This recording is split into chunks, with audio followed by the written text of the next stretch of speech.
Daun apa, Rip?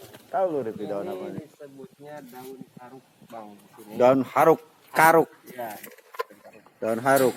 Oh. Obat apa bisa dimasak buat sayur? bisa ini salah satu obat herbal, Bang. Obat herbal. Batuk, obat demam. Nah. Oh iya, Teh. Oh, jadi bukan dimasak jadi sayur, jadi obat ya, obat herbal. Obat panas, sakit gigi kali bisa gitu ya? Bisa, mimisan bisa. Buat anak-anak bisa juga? Bisa, Bang, buat anak-anak.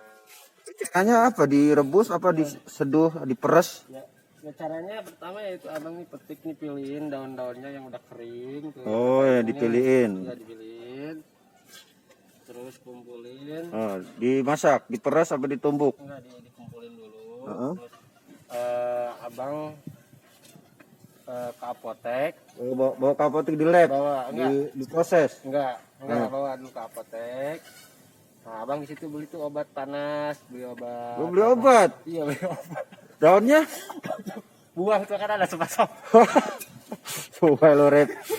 Obat herbal. Aduh. Ya, sama aja beli obat.